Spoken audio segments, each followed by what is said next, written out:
Good evening, everyone, and welcome to Loud and Agile Network. We are super excited because this is our first anniversary. Last year, we had just started in January, and as a team, we were able to present 12 wonderful meetups to share and build our community. And so excited to be at this juncture. And I want to thank each one of you for being part of our journey.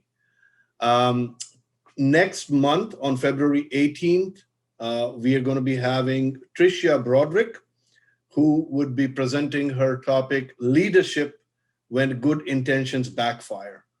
Also, our February event is going to be part of the Agile 20 Reflect Festival, which is an international Agile festival that is celebrating Agile's 20th birthday. So I'm getting confused. First anniversary, 20th birthday, lots of fun stuff happening. So please do join us for that. And also for Agile 20 Reflect Festival, there are tons of great meetups throughout the month. In addition to that, we also have the A20 Agile Conference, which is happening right here in the Washington, D.C. and worldwide. Obviously, it's virtual, but Loud and Agile Network is not only a part of it. Everybody from Loud and Agile Network, all the organizers, are also organizers for the A20. So we're super excited for that as well. Today, we have a wonderful speaker. I like to call him our local Agile celebrity, Jesse Fewell. And he is going to be talking to us about 20th anniversary of agility, reflections, tough questions, and surprising answers. I'm not going to read everything about him because he is famous and I think everybody knows a whole lot about him. But recently his book got published in July called Untapped Agility, 7 Leadership Moves to Transform Your Transformation. Wonderful book. If you haven't read it, please make sure you get a copy. I have known Jesse personally for the last 10 years or so. And it's amazing that Jesse has gone through this journey, helped so many people in our community in the DMV, and we are super excited to have him here. So without further ado, please welcome Jesse Fewell. Wow, Toby, I don't know who this Jesse guy is, but I want to meet him. So first I want to say a big personal thank you to Toby. He asked me a year ago to speak at this meetup, and apparently I just never noticed his message on his LinkedIn DM, or I was like, oh yeah, I'll get back to him. And so he didn't unfriend me. He still reached out. So thank you, Toby. Thank you, all of you. Yes, all of you are Agile champions too. All of you have had a material impact on the state of the professional world over the last 20 years by trying this out on your teams, maybe advocating it with your boss, or maybe whatever role that you're playing. But this Agile thing, 20 years, oh my goodness. And so tonight, I'm excited to share with you some of the things that I've seen along the way. And I see some familiar names here that are a part of the meetup today. In particular, Jim York was the co-trainer at my first Scrum class ever. That was here in the DMV area. And so I think he's seen a few things along the way. So let me first start with the key message, or a key idea. The key idea is that we did something amazing. We did something amazing. This is a famous quote that is somewhat misattributed to Gandhiji, but is really reflects a lot of his thoughts in his book. First they ignore you, then they laugh at you, then they fight you, then you win. And as someone who came into Agile as someone trying to advocate for this approach to the project management community who was not very happy about this Agile thing happening, I feel this. I felt those project managers ignoring me, then laughing at me, then fighting me, and then saying, Jesse, how do we do this? So I'll tell you what, ladies and gentlemen, Agile champions, practitioners, if you're a Scrum Master, if you're an engineer, a coach, doesn't matter what your role is, this is something to feel good about. And I'm going to tell you a little bit about my story. I started this Agile thing in the mid 90s as a software engineer. I was working at the Hughes building in Landover, Maryland on a NASA contract out of the Goddard Space Flight Center. That was when I first started my indoctrination into waterfall. And then I started dabbling with some of those techniques in the late 90s. The Pragmatic Programmer was the book that opened my eyes to some of this stuff. And then in the mid 2000s, I started moving into the project manager profession because I just felt like I could be the greatest engineer in the company, and our projects were still going to fail because of leadership issues. And I'm going to be the leader that fixes everything, until I realized that that's actually pretty hard. And so then in 2009, I started shifting more and more into Agile consulting and training and coaching. And so I've seen this stuff along the way, and we got three basic stories to tell.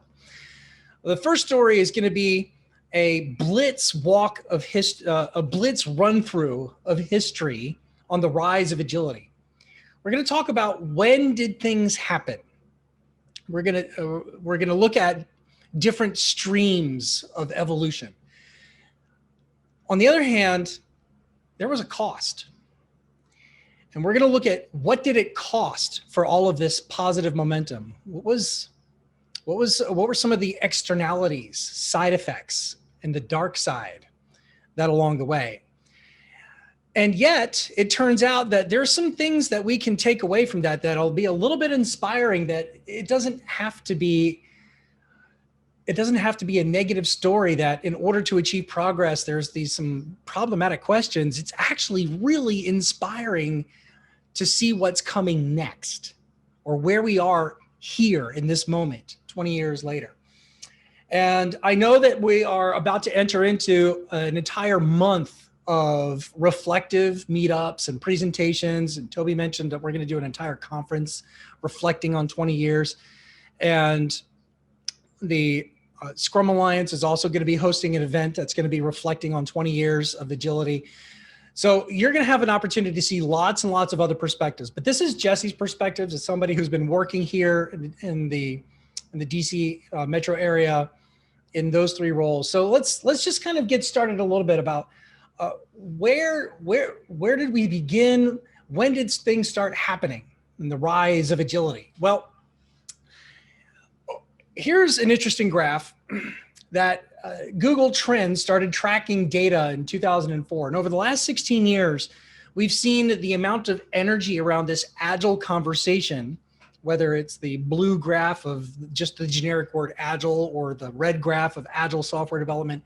It's a very similar trajectory. And what you see is that we've had a 4x growth in Mindshare around this Agile conversation over the last 16 years of 4x growth in Mindshare. And when you ask about, well, when did it, that 2004, I mean, like, wow, I mean, when and what and why? Well, it helps to remember that this started really in the 90s, where there were some key issues. Project bureaucracy is what motivated a lot of the original Agile Manifesto thought leaders to come together. There was also this technology divide where everyone was broken up into silos. And I'm a Power Builder developer. You remember Power Builder? Or someone would say, well, yeah, I only work in Sun Spark, C++. Remember Sun Sparks machines and there, all that stuff. But there was also this concern that with large scale programs, you can be successful with a small software project, but the larger programs, you can't do that. Then we got to go back to hierarchy. And about that hierarchical culture, that was problematic in the 90s too. I'm the project manager, do what I say, or I'm the boss, do what I say. And then there's a lot of business traditions about finance and about governance. And so these were the problems that we were running into. And then this happened. The Manifesto for Agile Software Development, where several IT thought leaders, software thought leaders came together and started saying, we do things differently and we do them pretty well. And that it's usually what people look at as the inflection point, the turning point in the way that technology projects, software projects, or even work in general was done. And we went from project bureaucracy to project agility in 2001. But what's interesting is a lot of stuff happened before then. Before the 2001 Agile Manifesto, the 1986 spiral model from Barry Boehm and the new product development game in the Harvard Business Review was the inspiration for Scrum. Scrum didn't exist, would not have existed were it not for that article. And then in 91, James Martin introduced RAD, Rapid Application Development, which everyone, when they first heard about agility, they said, oh, that's just RAD or JAD, right? But then some more things started happening. Scrum came out officially. It was announced in the 1995 OOPSLA conference. And then Ward Cunningham, who was at the Agile Manifesto event, he started encouraging people to share their thoughts on this strange new technology that he invented called a wiki, where you can actually as a visitor to the website, can change the content of a website.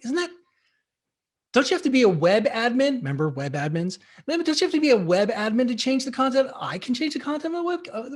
And so Ward's Wiki is where people started talking about these ideas. And one of those ideas that came out was extreme programming in 1998, was officially featured in a software magazine as a case study, the Chrysler Payroll Project.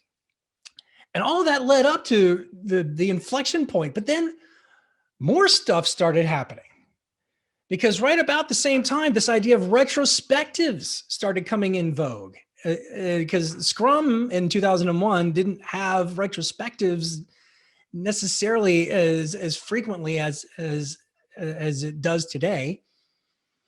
And then in 2007, here comes Kanban. People will be like, what if we just don't bother with teams? What if we just track the values, the value flow, the value stream, and where that goes? 2010 saw the introduction of Agile coaching. Agile coaching, there are now 5,000 open Agile coaching positions on LinkedIn. This is a huge thing. Many of us here today are Agile coaches, and that came 10 years after the Agile Manifesto as a profession, as a discipline. And then for my money, it all came to a head in 2017, where the Agile Alliance and the Project Management Institute together co-developed the Agile Practice Guide, which is a free download to members of either organization. So if you're a member of the Agile Alliance, it's a free download. If you're actually, don't let anyone know, but if you just Google Agile Practice Guide and you look at the Agile Alliance link, it takes you straight to the download. So you don't even have to be a member. But who could have conceived that the Rebel Alliance would align with the Death Star on the very topic that they disagreed about? It just took 16 years, and I was privileged enough to be on the team that developed that guide. And man, so we solved the problem, right? Project agility, we got it. Except, what about that technology divide? Well, we heard this thing called DevOps in 2009, and now Agile also means tech. Yeah, we heard about software development practices, but DevOps is what matters, until you realize it was those software development practices back in 1998 with the launching of JUnit, where automated testing now is suddenly accessible to regular people. I didn't have to be an expert developer. I could just try it out. And then Cruise Control was the first mainstream app that would help automate some of that unit testing and schedule it. And at the same time, there was a backlash against the process-heavy IT service management, or ITIL methodology. And so visible ops started coming in as a lightweight alternative to ops and IT operations. And then we started seeing continuous deployment. Timothy Fritz coined the term continuous deployment in 2009, at the same time that the Velocity Conference issued its provocative talk about 10 deploys a day at Flickr, but more stuff kept happening. Docker didn't show up until 2013. And then the State of DevOps report was really popular. Every year there's a new State of DevOps report that comes out and tells us what it does mean with DevOps and where does it going. And then today it's a $3 billion industry because Gartner in 2011 said people need to pay attention. So we solved that problem. So Agile projects overcome bureaucracy. Great. Now software engineering practices are mandatory, right? Because if you're not doing test-driven development or continuous integration, then you're not doing DevOps, and then you're a bad leader and you're a bad organization. So everything's great, except what about large-scale programs? Does this thing scale, really? Because we're talking about small teams all the time, small teams. So you can't possibly build a jet fighter, can you? Well, when we talk about large-scale agility, everyone looks at SAFe. SAFe was the big milestone. It's when we solved the problem. And 2011 was the first official release of SAFe. But a lot of stuff happened before then. Did you know the Scrum of Scrums was formally defined for the first time in 2001?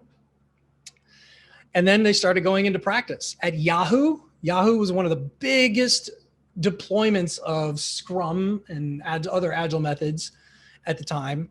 Nokia Siemens was the first introduction of a large-scale Scrum approach that would then be written about in 2010 by Craig Larman and Bas Vode in their book. And oh yeah, this Agile unified process can you be Agile and use RUP, the Rational Unified Process? Can you? Well, so IBM took a shot at it and they created their own Agile process for trying to do large scale programs. But SAFe is not where it ended. In fact, we're starting to see more and more things. The Spotify model was popularized by the case study that Henrik Knieberg launched in 2012.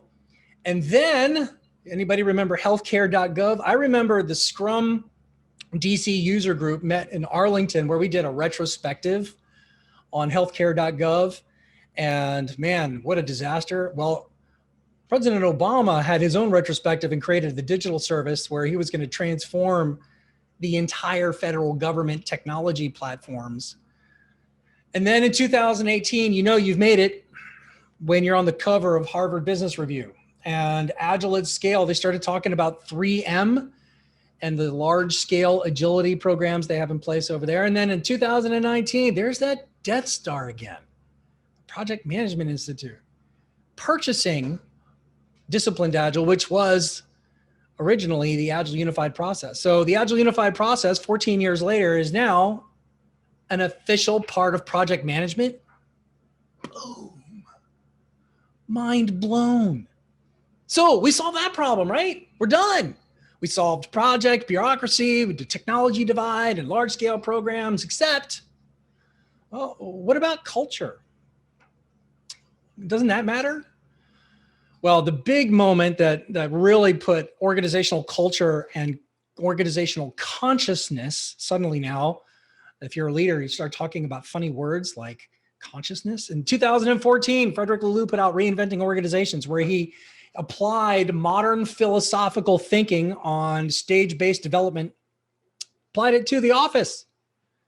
Wow. Well, we understand culture, except there was some stuff that was going on in the Agile community before he started his book, and he mentioned how awesome we were. 2007 was when Brian Robertson, I met Brian Robertson at a tech conference in about, it was 2005 is when I met him doing a talk on extreme hiring. And what he was doing is he was exploring holacracy. And then Wisdom 2.0 is a conference that started in Silicon Valley as a way to introduce, as an antidote to the technology infatuated Silicon Valley. How do we reclaim our humanity in the face of tech? And remember Drive? If you've ever been to an Agile meeting or a workshop and heard autonomy, mastery, and purpose, those words that are now common in our language came from the book. By the way, Dan Pink is a DC resident. He's a former speechwriter for Al Gore, so he's one of us. And then liberating structures. That happened in 2014 as a series of techniques we can use to help both display a modern consciousness culture, but also encourage it. And then Zappos in 2014. I mean, in 2014, a lot of things happened. Zappos officially adopted holacracy, and then more stuff started happening. The XP shop, Menlo Innovations, wrote a book called Joy Inc., the CEO of that book. And then we started seeing sociocracy coming in. And then something bizarre happened in 2015 where Accenture, Adobe, and Deloitte said no more annual performance appraisals. What?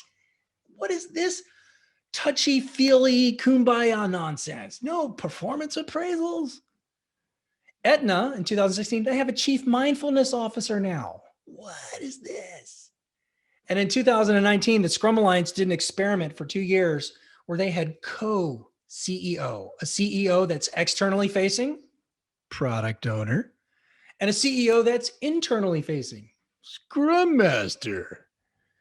And so now we're starting to have real conversations in executive leadership circles about evolving our culture beyond a lot of the kind of expectations of what a company's supposed to be. And so that starts challenging business tradition on itself. And so now we're starting to look at, well, what is business agility like? Does this extend beyond tech to the fundamental business model itself? And so the Business Agility Institutes didn't necessarily coin the term, but started popularizing the term with a series of mini conferences, fostering dialogue on this topic. But it turns out this was an inflection point building on what was already happening. Wikispeed was super popular because they had this cool Agile project that was then invited to the Detroit Auto Show. And now these major automakers are starting to rethink how they can build vehicles at scale as their business. Lean Startup came in 2011 it was building up before then because it was a reaction to the .bomb era. But Eric Ries's book kind of now made funding review boards and MVPs and pivots now entered into our language. And then the Project Management Institute was trying to avoid the large-scale Agile programs, and they were trying instead to think about how can leaders have business organizational agility? What does that mean? And the Scrum Alliance started showing up at the Drucker Forum, and more stuff happened even after the word became cool. Namely, Beyond Budgeting, which had been around for 20 years itself, suddenly became popular because there was a book that was launched about it. And Lean Agile Procurement, like, what if our contracts could be collaboratively emergent? Not the product, the actual contract itself. What if we could have a workshop where competitors collaborated with each other on how we were going to do a technology contract? Oh, crazy. Agile HR now is a thing. And then this idea of a project mindset where we're going to reorg who you work for. We're going to change the org structure to a productized organization where we're not going to have projects anymore. And then all of this was officially documented now in Scaled Agile 5.0. So that now, if you're doing Agile at scale, you're not just doing projects, you're rethinking your entire business model. So this has been a bit of a journey, and it brings us to our first major reflection, which is overcoming one problem reveals the next problem we need to climb. And so this is something that we can foresee coming to in the next 5, 10, or 20 years, that as much as we've figured out already, guarantee that we're going to start realizing that there are some other problems that need to solve in the future. For example, social justice at the office, equal pay. We're starting to really attack those systemic issues that who knew 20 years ago that these were going to be on the radar. We couldn't even see those problems the way that they're being seen today. So feel good about the momentum we've made. Feel good about this momentum. For every problem that we've solved, there was an inflection point on this flow of evolution, these parallel streams of evolution and improvement and transformation. But recognize there's going to be more coming. So that, ladies and gentlemen, is the rise of agility. Something to feel good about, something to like, wow, that's pretty good. And each one of those different streams had its own inflection point, and it built on work that had been done before the inflection point, and it served as a spark to ongoing work, and it all came at a cost. And so this is the part where we start looking in the mirror a little bit. What are you talking about, Jesse? Agile's awesome. There's nothing wrong with Agile. Not at all. Except, let me ask, who wants to get certified? Yeah. Would you like your disciplined Agile lean Scrum Master, or would you like your advanced product owner, or would you like your professional Agile leader? But don't forget the Prince 2 Agile. We got to get, well, maybe you should be a release train engineer. And look at this. This is crazy. You wonder why people just starting on this Agile conversation get confused? Good God. And then don't mind that, because now you got to learn all the methodologies that come with the training. So this graphic came out in 2016. There was a Deloitte consultant who took a stab at documenting all the methodologies and all the different techniques like Kinefin and LESS and design thinking. And so look at this. So, hey, Agile person, I'd like to make sure that we get a good product. Can you tell me where I am on the subway map? No, no way. Oh, but that's not the end, because once you figure out what certification you're going to buy, and once you figure out what methodology you have to master, you got to install a couple of tools, don't you? This is a fascinating graphic. This is the DevOps tool periodic table. So if you want to do some testing, don't forget JUnit, Sauce Labs, CompuWare's Topaz, Appium, or Squash, or Cucumber.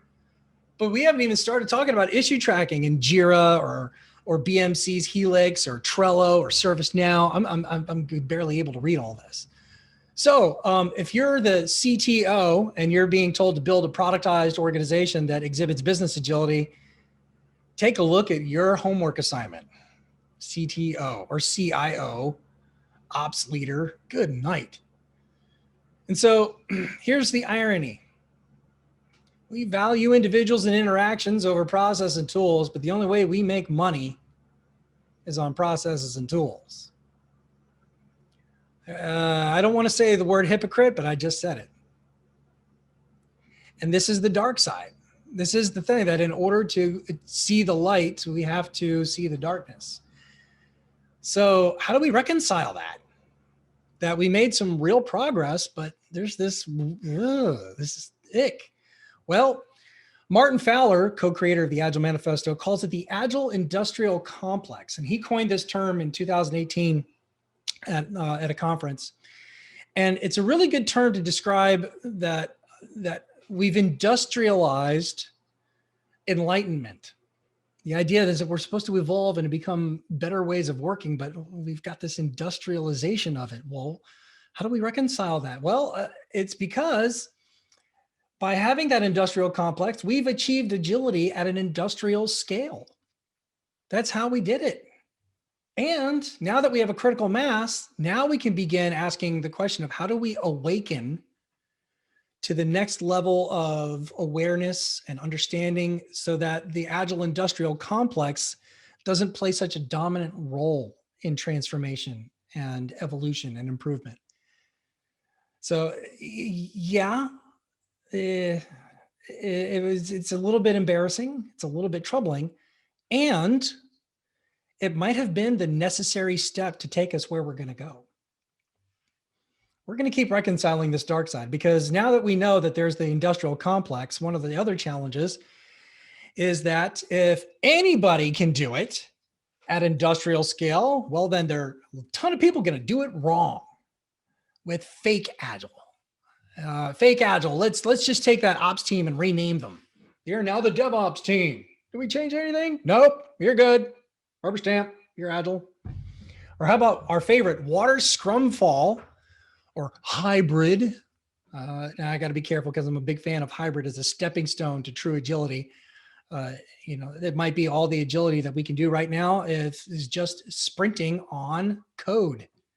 Never mind the innovation part, the requirements part, the funding part, never mind the deployment and the operations, but at least we're sprinting on code. That's a start. But a lot of people like, yeah, we're done. We're good. Rubber stamp. You're Agile now. Oh, I know. If I use Jira, now I'm Agile, right? Because then it's in the Jira Agile, isn't that what it's called? No, not anymore. But then there's this other concern that this fake Agile actually starts getting toxic, where now the manager just is now your product owner. It's still your boss, maybe your project manager, program manager, but now they've got this enlightened title like, I'm a product owner. No, you're still just a jerk. And you're still just in love with your own ideas. And then you're going to go into your daily Scrum meeting where nobody's talking except the one dominant extrovert who's the tech lead. And we're all like, okay, I'm glad we're in planning poker. So ready, set, this is what I say it is, and this is what it is. Isn't it great we had this collaborative meeting? And then, of course, doesn't Agile mean you can do everything I want by the date I want? I thought that's what Agile meant. Go faster, do everything. And it got enough to where this phenomenon inspired Dave Thomas from the Agile Manifesto meeting to say Agile is dead. This is not what we just signed up for.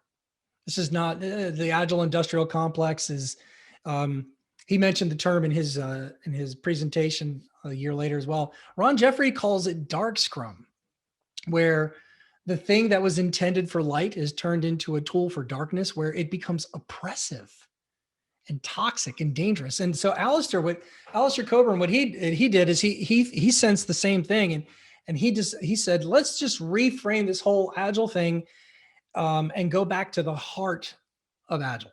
And so the Heart of Agile conferences started popping up, and meetups started popping up, and the Agile Uprising came around as a result of that. And it was billed as the second birthing of the Agile movement, because we needed to get past the industrial complex, get past fake Agile, and go to the core essence, the core of principles.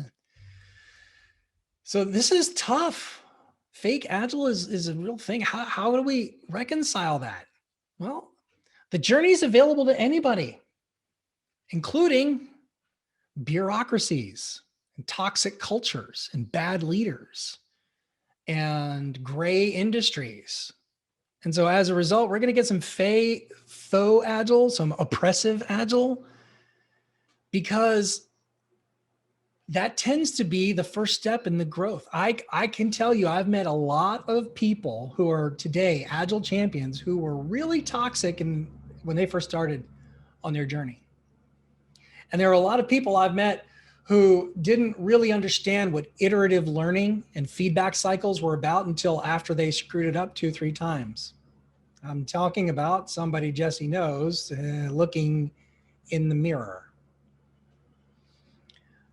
So man, you mean growth requires struggle? Like, in order to get to the good stuff, we have to get some bad stuff to come with it? That sounds cynical.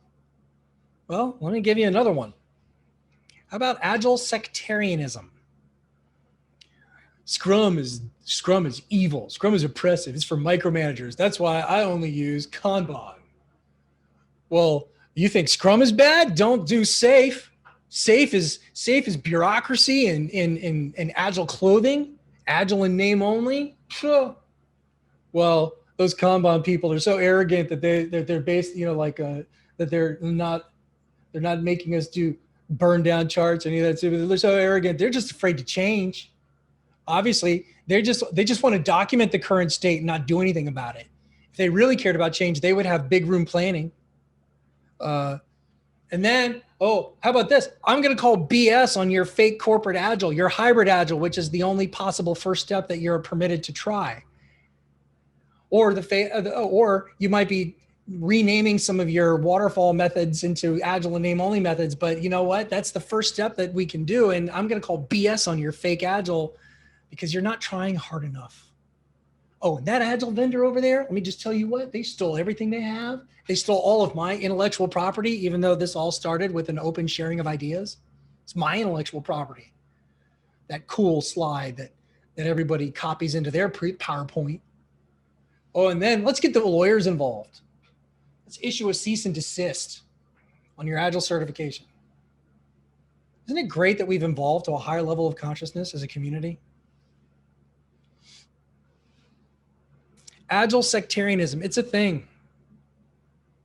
It's the belief that Agile values and principles can only be possible when this methodology, this tool, or this certification, or this association, or vendor, or group is involved. And I'll tell you what, it's not possible at all if those people are involved. And again, this can be pretty toxic. If you've seen any of the discussion groups online, and then when things go viral, have you been in a LinkedIn conversation where somebody had something to say? And man, did they say it? And they're an Agile coach? Woo! What does it mean? Well, turns out it's not new. Greedy Booch said in 2003, he had already seen 3 methodology wars in 2003. And I expect I'll probably see a few more. And he was talking about the structured programming methodology war, where you had all these different software thinkers talking about this is how you do functional programming. And then he was part of the object wars. UMT is better, man. Jim Rumble all the way. No, use cases are better. You need to learn your use cases, and that's better than object oriented. And and now we're fighting over whose scaled model is better or less immoral and less corrupt than somebody else's scaled model. The truth is, it's a great quote. A gem cannot be polished without friction, and this community cannot be perfected without its own conflict. That friction, that tension, is what's going to reveal truth. So the way I reconcile that is that we do have a diversity of approaches. That's the exchange, the free exchange of ideas, where open source started coming into play at the same concurrent to all of this. But as a result, you get these divides, these factions. But it might be that that's the beginning of convergence and consolidation. The fact that now PMI and disciplined Agile are the same roof. The fact that some of our favorite Agile consulting companies have merged and come together, where before they were competitors, means that we're learning how to adapt. Some of it is market forces, but some of it is also maybe rethinking a little bit about, maybe there's room for more than just my pet ideas. And maybe I'm letting my ego get a little bit too involved in my agility. So this is how I started. When I was doing the research for this, I had to come to grips with this dark side, with these externalities of Agile, externalities of agility. And when I started kind of thinking through this, it reminded me that this is what Hegel does in his dialectic, where you have a thesis, the antithesis, and then a synthesis of these ideas. So I think that the journey forward, if we've learned anything over the last 20 years, we're going to have to hold the contradiction. We're going to have to just embrace the reality, the awkward truth that in order to get to the good stuff, we've had to carry with us some bad stuff, and then start reconciling and synthesizing all those things together. So this is a challenge to all of us in the session today: is how might we start synthesizing all of these negativities into something that's a step forward? I know one way to get started on that is to check out what's awesome. Because here's what's awesome. It's working. 4x Mindshare. Remember that? Well, that's just one trend. Here's another one. The people who got benefits from agility were statistically more likely to even want those benefits. This comes from the 14th annual State of Agile report, 14 years of surveys about how the Agile community is going. And for each of these outcomes, going faster, changing priorities, productivity, quality, predictability, on one hand, there's a percentage of the market that wanted those outcomes from their Agile transformation, their Agile journey, their Agile project. And if you take a look at whether or not they actually got it, it's looking pretty good. Like, did you want more quality? Well, you're 128% likely to actually get that quality. The only one that's not a statistical slam dunk is going faster. And even then, when you say you're 80% likely, according to the self-reported survey, so it's not observational data, it's survey, it's self-reported, but self-reporting, 85% of the people say they got the speed, the improvement that they wanted to get. That's a pretty good day at the office if that's the worst case scenario. Yeah. Agile is a Agile results are a statistical slam dunk. That's pretty inspiring. That's pretty encouraging. That's going to give me the juice to go into the office the next day and confront maybe the certification problem or confront maybe the tooling and vendor problem. Because I know if we can do a little bit of compromise and negotiating, we're going to get some goodness. Well, what about what's in the way? What about barriers to agility? I did some research on this for my book, and we downloaded all 14 years of surveys and stuck them in a spreadsheet. And here's what came out. These are the barriers to agility, and and there's a lot here to see. So I want to draw your attention to just a couple of things. And that is that legacy culture as a barrier is becoming less of a problem for moving forward than it used to be. So in 2017, you can see it really spiked to being a real problem. But now, for the first time ever, culture is not the number one problem to achieving agility. Now the number one problem is good old-fashioned change aversion.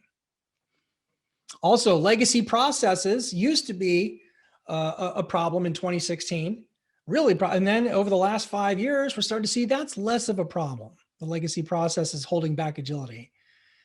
Customer availability, however, instead has become more of a problem than it used to be. That now that we realize we need to be a productized organization, we need more product owners, we need to be more vertically oriented, it's hard to find decision makers. And so this circle here at the right-hand side shows me that we're converging on our barriers to where any particular problem is equally likely to hold back your agility. So, and that's to me is inspiring because it means that we're making progress on them. Remember, climbing the mountaintop, we climb one part of the mountain, we reveal another part of the problem, but then some other problems are going away. Let me tell you what problems are going away. Here's another thing that came out. Some barriers are going away completely. So the blue line here, it used to be that one of the problems to getting anybody to go Agile was the scaling issue. Now that's gone away, and instead there's so much Agile going on, we have a new consistency issue. Oh, and by the way, transformation used to be a concern, not anymore. Transformation's become an industry. So that's not a barrier anymore. And Gary Hamel has this really good quote. He's like, for the first time in the history of management, you can't create a competitive company anymore that's fit for the future without creating a company that's fit for humans. That's super inspiring. We're at a moment now where we can make a living for doing good. If you want to look for an Agile job on Indeed, there are 98,000 Agile jobs. Those Agile jobs are also the most quickly growing jobs according to the World Economic Forum. So that makes me feel pretty excited about what's coming next, what we have in store for us. So those are 3 things I wanted to share with you guys today. The rise of agility. It was actually the rise of multiple streams of agility, solving specific problems. And there was some dark side that we're going to have to reconcile. And one way to start reconciling it is that we do have some inspiring trends to look forward to. And I have to do it. If you want to learn more, go to the book website, Untapped Agility, and download your free stuff. There's a free excerpt of the book. Chapter 1 talks about the same pattern of the rise of agility and the problems it faces. And there's also the report on those barriers, totally free for you to download. Don't have to buy the book. Untappedagility.com is where you can get more of this stuff. So those are my thoughts, and I'm eager to hear what you guys have to say. It was an amazing presentation. We'll open the floor for Q&A. Whoever has any questions, please put it there in our chat, and we'll have Jesse answer those questions for you.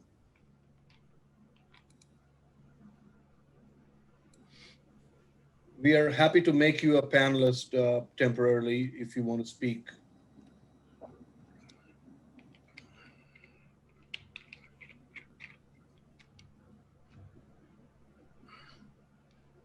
So while we're waiting for some questions from the viewers, I'm just going to ask, what do my fellow panelists see? What caught your attention? I can go first. I was amazed by how you aggregated the data for 14 years. I'm guilty of just seeing 1 year at a time. I never thought that there is a possibility of getting a bird's eye view of 14 years to see what has changed. So that was mind-boggling. So I'll throw back a question at you, Jesse. How many hours of prep did it take for this wonderful presentation? That's embarrassing. I don't want to let you people know how many hours I spent on this. I'll tell you, it literally kept me up at night because there was just so much, and it was so exciting, and yet I needed to be truthful about some of the issues that we're facing. I mean, this is what we do for a living. Whether you're an engineer or a product owner or a line manager, if you're here in this meetup, it's because you're passionate about agility. And so I was passionate about this. Yeah, amazing. We're I don't have words. It was just, even for a second, I couldn't think of multitasking. Yeah, great presentation. I have never seen anything put together in such a great way, which walks you through the entire journey of Agile. I think you've wonderfully put all our experiences in this presentation. So the dark side of how we're reconciling, then how the truth of the Agile, all that. So well, everything is put in. When I'm hearing your presentation, I actually felt like this is me at some point. So you got the point, and I'm sure all the folks here can relate. So nicely done. Excellent. Definitely excellent. Awesome. And that's what we are seeing from audience. Everyone is saying great presentation, and it was so well explained that they don't have any confusions or questions. Yeah. I do see one question. For the largest government Agile program, about 60 Scrum teams, how can you best standardize data and process if you aren't being prescriptive? That one comes from Sean. Thank you for the question, Sean. This has been a fundamental question around scaling an Agile way of working across a large program or across an entire company. And that is, how do we balance these competing virtues? On the one hand, I have one virtue of autonomy. But the more autonomy people have, the more variation we have in the organization and the more complexity, which goes against the Agile virtue of simplicity. And so a lot of leaders, they say, we want Agile consistency, because what they're saying is, I want to simplify my organization to be understandable and manageable. It's a complex adaptive system, if you've heard of that term. And so would it be great if we could just standardize our data, standardize our process, so we would exhibit the Agile virtue of simplicity? On the other hand, if I do that too much, I've negated the autonomy. And so in any conversation about autonomy at scale, and I highly recommend you go take a look at what Zappos has done with Holacracy. They tried a purist version of autonomy, and it did not work. And they had to really wrestle with this question of where do we draw the line between common enterprise working agreements, where every team agrees that they will comply or they will cohere and converge to some common expectations across the organization, but they also preserve some of their discretion autonomy. And it turns out it's just a series of hard conversations. And what too many people do in their rush to agility is they go too far in one extreme or another. So Tony Hsieh, the late Tony Hsieh, who was a genius, went too far in the autonomy side in the beginning, and he admitted it. And they have a very candid set of resources on their website about it. So Sean has a follow-up question that we currently measure over 325 metrics on the program. And without standardizing our approach for 60 teams, it would be impossible to be graded on our SLAs. Yeah. So Sean, it sounds like your organization has found the sweet spot for their scaled approach to an aligned set of objectives. It sounds like there's some enterprise agreements about what our targets are and what our measures are. And now you're all empowered to self-organize. How are you going to achieve those targets? And so there's this yin and yang in play that we need to set some understandings across the board, but then leave some room for autonomy and self-organization. Gabriel has another question. What is your best recommendation to combat Faux Agile when a manager tries to use time as a story points instead of complexity? How do you explain the true value of what story points should actually be? So, Gabrielle, I want to offer a little bit of sympathy here because the estimation, I totally love this question. Estimation is ground zero for self-organization. I believe that it tends to be the topic that comes up most often because when we talk about how do we estimate and who does the estimation and what does it mean, we're getting to the fundamental question of whether or not I have a voice in my work. I have a voice in my commitments, or if I just have things thrust upon me. So this is, Gabrielle, you raise a really powerful question about how do we raise this question? And I'm gonna speak some harsh truth, and I'm gonna tell you story points do not matter. Story points are not the point. The point is not the technique. The point is, Mr. Manager, what's at risk? If we do estimation, if we don't do estimation the way that you understand it and the way you want it to be done, what's at risk? And he'll say, I'll tell you what's at risk. I won't be able to tell a story about how much this team costs and whether or not we have a job. Ooh, now suddenly my story points are less compelling because it might mean I don't have a job. On the other hand, if I'm give him his choice of using man days or person days as an estimate, will you let me tell you how much it really is?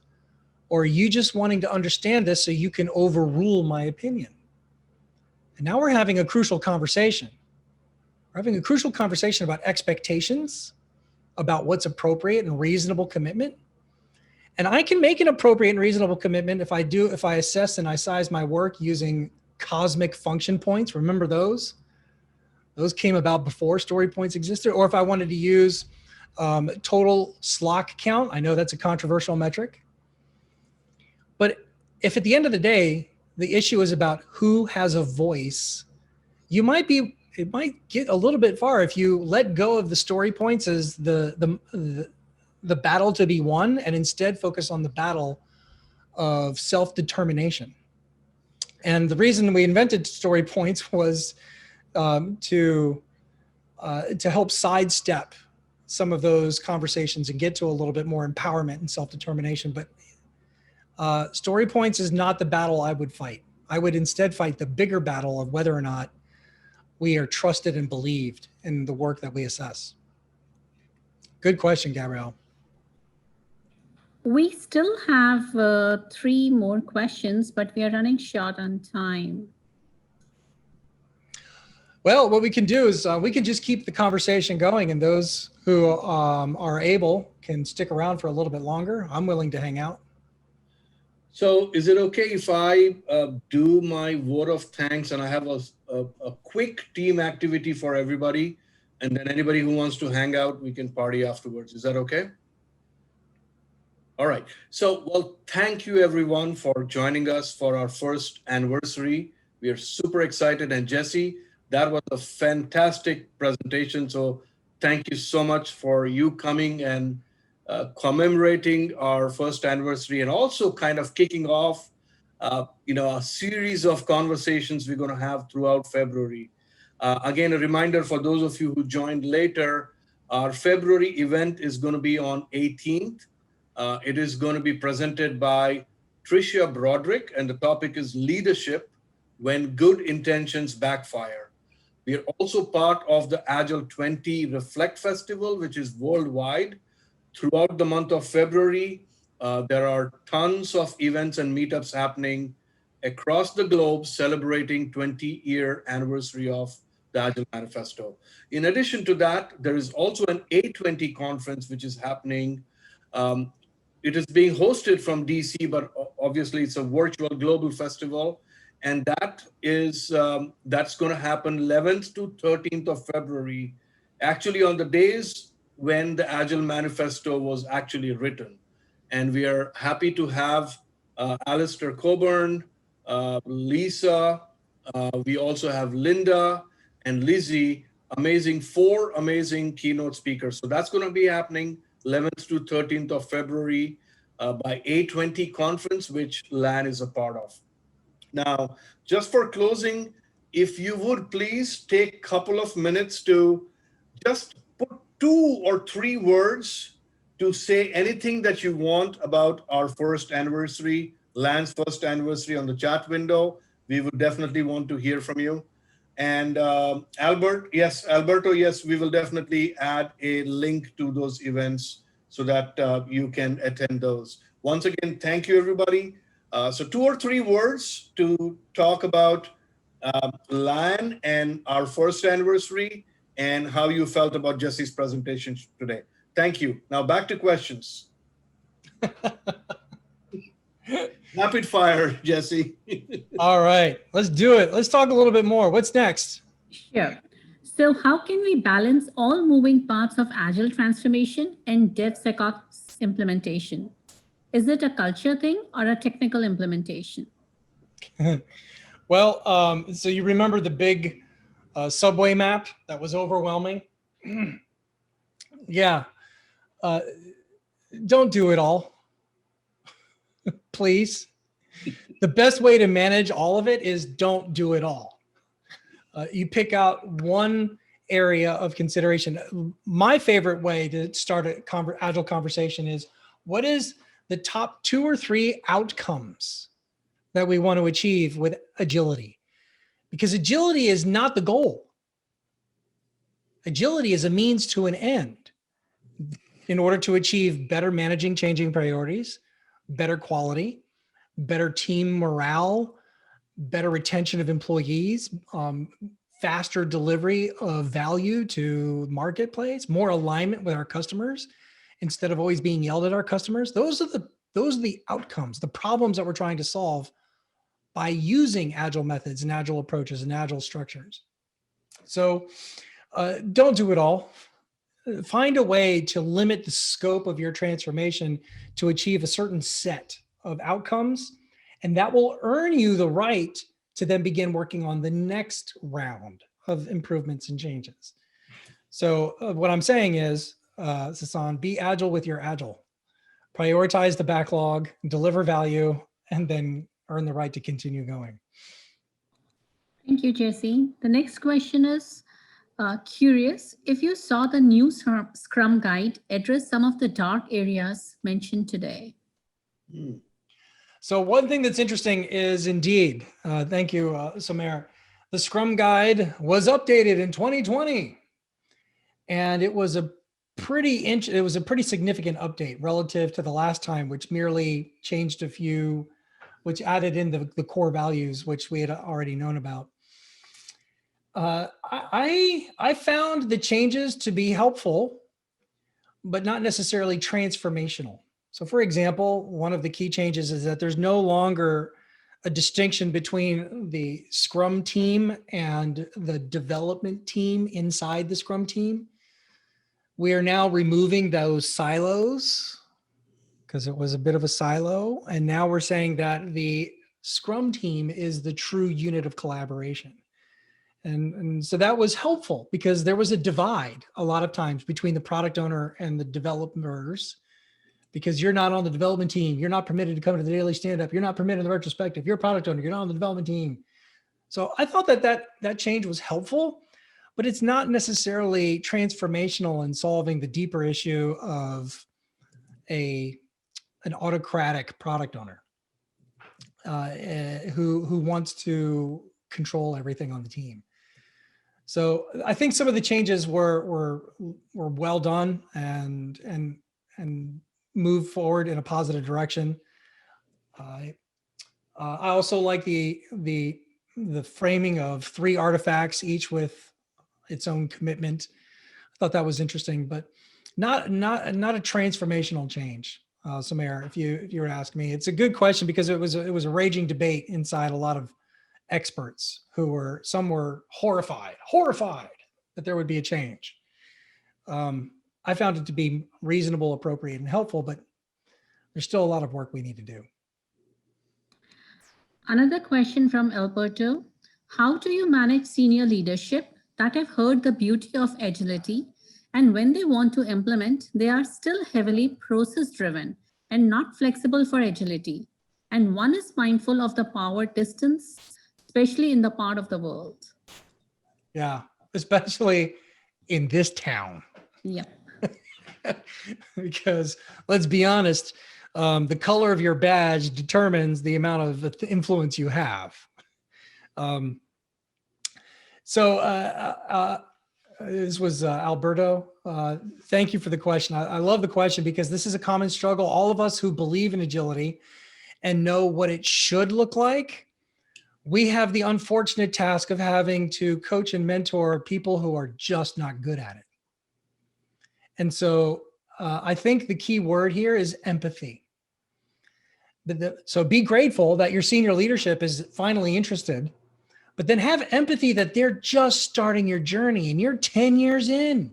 You're literally 10 years more advanced than the leader that you serve on this agile topic and this agile journey and understanding. So have a little bit of empathy and patience for your leader, but then hold them accountable by telling them, so tell me, Ms. Vice President, if you're wanting all of us to go on this transformational journey. Yeah. Oh, good.